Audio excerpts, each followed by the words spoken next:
In today's episode, I have a brand new stock buy. I just bought $10,000 worth of Duolingo stock. This is only the third stock that I bought in 2025.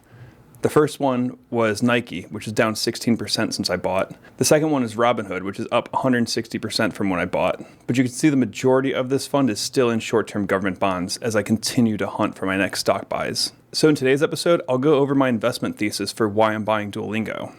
And we also have some other interesting things that are coming out of the Flink community that I want to go over. Target's getting a new CEO, and that CEO laid out his growth plan, and I'm not a big fan of it. And then a lot of Flankers have asked me to cover PayPal. So I did a deep dive on that company, and I'll go over my findings. And then I came across this article as I was reading Barron's this week, which is talking about the coconut water company Vita Coco. I'm going to start studying that business because A, I think it's a really simple business to understand, but then B, with the consumer megatrend of users opting for more healthier options for beverages, I think that this could be a really good company for long-term growth. So then I put out a call for Flankers to do research with me. If you're brand new to financial analysis, I think this is a great company to get started with because they sell coconut water. It couldn't be simpler. And the company has a lot of good things going for it. Revenue's up 23% in the last year. We'll go over that later though. And then finally, the talk of the town amongst tech nerds like myself this week was Gemini 3 being released. And the story became interesting to me after another flanker made a post talking about how Google has trained this model without a single NVIDIA GPU. And that kind of changes the narrative of NVIDIA's dominance. So I wanted to dive into that more. We'll cover that at the end. But first, let's go into my Duolingo thesis. Okay, so I've been studying Duolingo a lot over the past week. It's actually only the third company that I've hit 100% research completion on Flink. So I've done my homework. And if you want to check it out in all of its gory detail, you can check it out at flankinvesting.com for free. So if I were to pin down one thing that made me want to really buy Duolingo, it's how well they've mastered gamification. They do it better than anyone else ever. And they're doing it for a noble cause. Their co-founder and CEO, Luis von Ahn, has said time and time again that Duolingo is the sum of thousands of experiments. All those really good, if you've ever downloaded the app, you know that you'll get a crying owl looking at you if you don't come back and visit the application. In fact, on my own screen, you can see a crying owl. It might be blurry. I don't know how autofocus is working. They use a ton of artificial intelligence and machine learning to send you the right notification, the right reminder at the right time. So you come back in and you get your lessons complete for the day. So you continue your streak. It's brilliant. And it really does chip away at people learning a new language. And then when you actually look at how the business is performing, this is a perfect revenue chart. Over the last year, it's up almost 40%. Gross profit margin is staggering at 72%, and competition has not been able to eat away at that. It's been basically constant for over 5 years. Return on invested capital is at 38% and growing from negative a couple of years ago. Shares outstanding, which we'll talk about, they are diluting a little bit, and their stock-based compensation is a little bit higher than I would expect or like to see, but it's not atypical for a tech company. And their free cash flow tells an even better story. It's up 52% in the last year. It's growing like wildfire. And as we said in previous videos, they're breaking beyond just language. Their mission is to develop the best education in the world and make it universally available. They are not just confined to learning a new language.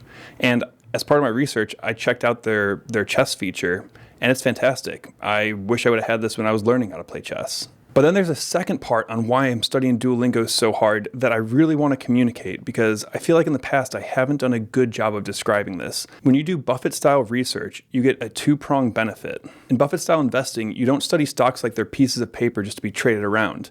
You study it like you are buying the business in its entirety, regardless of if you're just buying a couple shares or $10,000 of the shares like I am. Today, I tell myself that I just bought Duolingo for $7.75 billion because that's the market cap, which market cap is equal to the shares outstanding, so how many shares there are, times the stock price. But there's a secret upside to that.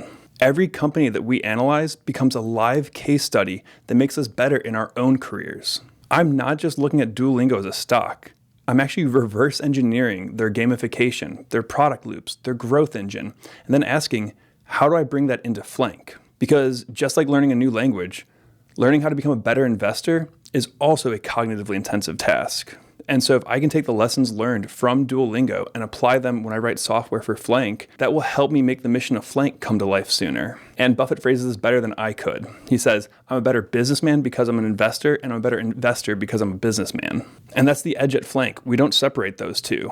We use the market to both grow our capital, right? That's what happens when you buy a good stock, but then also to learn and steal the playbooks from the best companies on earth, which you can only uncover by actually studying the companies. And even if you're not an entrepreneur, this works. After I separated from the military, I actually landed my first job at Oracle because I had been an Oracle shareholder. I knew exactly what the business's priorities were, and I did really well there. When you study a business like it's a business, it unlocks a whole new world, and it lets you see the chessboard better. I'm going to quickly go through my research, but again, I'm just going to give the most interesting things. Please come check it out if you want to see the gory details. When I looked at their growth strategy, one of my favorite things that I saw was this chart. It shows their flywheel. And what I love about it is that it has a free side and a paid side. And they're getting value from both sides of it. On the free side, they get more data, which they can use to create more insights, which then creates greater efficacy and more engagement for their actual platform, which yields more learners, which keeps the flywheel moving. But then on the paid user side, with more learners comes more paid subscribers, which means more investment so they can fund the business and they can create, again, greater efficacy and more engagement. And that's what they're doing. They just passed 50 million daily active users and 135 monthly active users in Q2 25. And then some of the other interesting growth strategies is to teach better. They have an efficacy research team that ensures that they're actually teaching people how to learn a new language. And their CEO has said that they are an AI-first company now, and they're one of the few companies that's actually making a lot of money with AI. They also want the Duolingo English test, also known as the DET, to become a proficiency standard across the world. And it's already accepted by over 6,000 programs, including colleges and universities, as an entrance exam for English proficiency. And this isn't just some vapor plan. Of those institutions, 97 are among the top 100 US universities. And when they launched that chess app, it hit 1 million daily active users, very quickly. And one of the most important things when you're doing Buffett-style investing is that you trust the leaders. Buffett says it's impossible to do a good deal with a bad person. He wants someone who he can trust behind the helm of the ship. And one of the things I really love about how Luis has structured this company is they are so transparent with shareholders. In their growth strategy document, they say what we don't do. And they say they don't have a detailed 3 or 5 year roadmap, which I kind of love.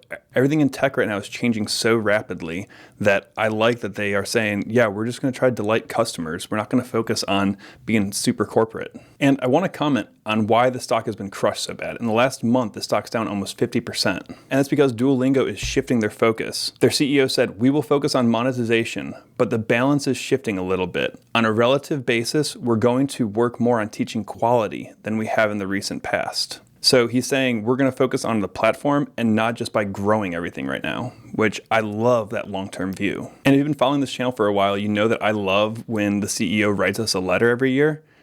For Duolingo, they write us it every quarter, which I freaking love to see. And he says it clear as day right here. He's taking the long view. He said, we're prioritizing user growth over monetization in the A/B tests. Again, that's a really important thing to understand when you study Duolingo, is they run thousands, tens of thousands of A/B tests every single year. And then to quickly go over Luis von Ahn's background, he was born in Guatemala in 1978, and his mother spent her entire salary to give him a rich person's education, despite his modest upbringing. And then he graduated from Duke University and enrolled in a PhD in CS at Carnegie Mellon. And while at university, he invented reCAPTCHA, which you've all used. It's that box you got to check before you can get access to some sites to prevent bots from scraping everything. He sold that to Google for $25 million in 2009. One of the bear cases I've seen on the internet about Duolingo is the amount of insider selling that the company has been seeing. And that's a little bit overblown in my opinion. We've had a couple open market buys, but not a ton. They definitely are net sellers.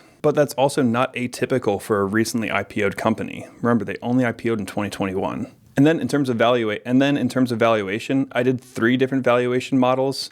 And in one, I actually developed the owner's earnings for Duolingo, just as a fun exercise. And if you want to learn more about owner's earnings, which is what Buffett uses, you can read that post. But I like discount cash flows. And so I'm assuming a 20% growth rate with a historical price to free cash flow of around 25. And their current owner earnings are $273 million. With a 5% discount rate, that makes my intrinsic value at $32 billion for Duolingo, which, as we said, right now it's at around $7 billion. So that's like an 8x upside for me. And given their past free cash flow growth, which is a close approximation to owner's earnings, especially in a capitally light business like Duolingo. But if you look at their free cash flow growth, 20% growth year over year is actually kind of small. and they have the global mind share to continue growing at a rapid rate. And their balance sheet is fantastic. You got 1.3 billion in total assets. You have 477 million in total liabilities, giving us a book value of 824 million. But if you actually go into their total liabilities, and this is crazy, the majority of it is from deferred revenues. That's $372 million in 2024 of the 477 million. You might not know what deferred revenue is if you're new to financial analysis, but all it is when you buy an annual subscription for Duolingo, they don't recognize all of that revenue until they've actually delivered the service that you bought. So these deferred revenues will very quickly become assets after the annual subscription has been delivered. So when you look at their assets to liabilities, this is actually hugely underscored. And they have wonderful liquidity with almost $785 million of cash and cash equivalents, which they got from their which this is kind of a cool thing to find in the data. If you look at their total assets growing from 2020 to 2021, it surged from 175 million to 666 million. What happened at that time? They IPO'd. So they're still using the money from their IPO, and it's still carried on their balance sheet, which I love to see because that means they're not just spending their money as soon as they get it. And their total debt was only $57 million in 2024, which is virtually nothing on an $8 billion company. The only red flag I saw on their balance sheet was their retained earnings were negative, which is basically the running total of how much money the business has actually generated over its lifetime. But for a recently IPO'd growth company, that's not entirely crazy to see. So yeah, you have an entirely self-funded company. I really love to see this. And then on the competitive side, they really don't have any major competitors. You have Babbel, which was founded in 2007, which only has 15 to 16 million subscriptions. Rosetta Stone, which I haven't seen a commercial for them since the 90s. But then one that I heard from other flankers is, well, aren't the large LLMs going to be able to just create a Duolingo app or be able to teach a new language, or the instant translation with AirPods? Will that remove the need for you to learn a new language? And I don't assess that as a risk. Computers can beat any human in chess right now. That's a known fact. But people are still learning chess, as seen in Duolingo having 1 million chess users. And it would be very, very difficult for a large language model to develop the entire coursework that demonstrates actual user growth. And that's not the secret sauce of Duolingo. Remember, their secret sauce is their experimentation, their gamification, the fact that they can run thousands, tens of thousands of experiments on a personalized basis so that it greatly increases the chances that the user actually commits to learning a new language. It's a great company. So yeah, so that's why I'm buying Duolingo. I would love to know what you guys think. You can drop a comment below, or even better, you can come respond to my research on flankinvesting.com. Okay, moving towards Target. This is another company that's been in trouble. It's down 31% this year, and they have a new CEO coming in. And their outgoing CEO announced a 2,000-person layoff for their corporate employees. And their incoming CEO, Michael Fidelke, who was the former COO of Target, has announced his growth plans. He said that they are to solidify Target's merchandising authority, elevate the guest experience in stores and online, and accelerate the use of technology across the business. Wow, that's really freaking lame. Like, did ChatGPT write those for you, man? So none of that really excites me or thinks that they're capable of any sort of turnaround, so I'm not going to be investing in Target. Next up, we have PayPal, which has also been struggling. Another one down 30% in the last year, and down almost 70% in the last 5 years. Despite really positive looks for their revenue growth, free cash flow is kind of all over the place. They're buying back stock like it's going out of fashion. Net income's been mostly pretty good. So what's going on there? And it can all boil down to this. 80% of their revenue comes from the branded checkout button, which means whenever it says, continue with PayPal when you go to check out of something. And there is a checkout button war going on right now. You have PayPal, Apple Pay, Amazon Pay, Alipay, Shopify. All of e-commerce wants that branded checkout button. PayPal also has a relatively new CEO in the seat, and he has released his strategy for turning the company around. And that's going after the low margin deals. So he wants to push the business towards branded checkout, but he wants to do it for more high ticket items. He doesn't want to go for just gross volume. He wants to go for more of that higher margin PayPal consumer activity. And then he's also trying to break into buy now, pay later, which sure. But also private lending could be a huge bubble if you follow financial circles. There's a lot of talk of that going on right now. And they want to do a stable coin, which, all right, cool. But with how much the company is focusing on buybacks, that does signal to the street that the company thinks that their stock is undervalued. So what would cause the stock to re-rate becomes the key question. First and foremost, they need to stabilize their branded checkout. They need to make sure that they are hanging on to the market share that they have. And then the street wants to see sustained margin expansion, which if we go into their gross profit margin, you can see that it's starting to trend down. Over a 5-year period, it's been down almost 4%. That means that the barbarians are at the gates. Competitors are coming for their profit centers. So to me, the punchline for all of this is that I don't think PayPal has a strong moat, which is one of the most important things that we look for when we study Buffett-style investing. You can argue, sure, they have a network moat, but when you have the hyperscalers coming for that network on their own rails, then how can that moat survive, right? If Apple wants to remove PayPal's branded checkout from every single iOS checkout screen, they could. And so I don't think that there's really any durable competitive advantage that PayPal has. And some people think that there is, and there's nothing wrong with that. But what I'm calling it is too hard. That's another Buffett thing. Buffett, when he's evaluating an investment, has 3 bins that things go into. Yes, no, and too hard. Remember, we want to look to jump over 1-foot walls, not 10-foot walls. If something's too hard and we just don't understand the business or the economics of the business, then we just move on. It's okay. Okay, finally, we got Vita Coco, the coconut company that I'm looking to study more. I think this is kind of interesting. We have revenue growing reasonably well at 23% over the last year, like we said at the top. But then we also have gross profit margin kind of holding. It's higher than you'd think. It's 37%, which is not something you would normally see in a business in a beverage business like this. And net income's been growing pretty nicely, so I like to see that. This is a company that I want to study more, and if you're brand new to financial analysis and you like coconut water, I can't think of a better company to study as part of your first research because it's a very, very simple business model. Just remember, with all beverage companies, the key thing is distribution. So which kind of partnerships does the company have? Are they aligned with Coke? Are they aligned with Pepsi? How are they handling their distribution? It's kind of the key thing I would look to study. But if anyone wants to come in and research this stock, I'll be doing it with them. So you'll get really good feedback from someone who's been doing this for over 10 years. Okay, and then last but not least, we got Google.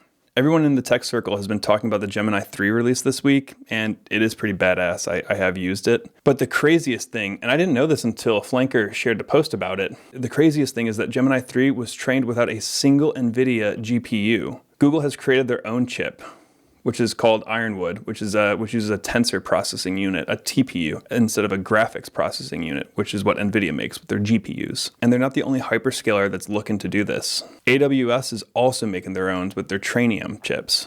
And this is something that I saw coming. We made a video probably about a year, maybe 2 years ago on NVIDIA. And in it, I said, there's no way that the hyperscalers don't come after this. No one wants to pay NVIDIA a tax, especially when you're talking about cloud computing, which is the hyperscalers' bread and butter in some of their highest margin businesses. They're not just going to sit there and continually write a check to NVIDIA, which also doesn't manufacture the chips, right? They're just chip designers.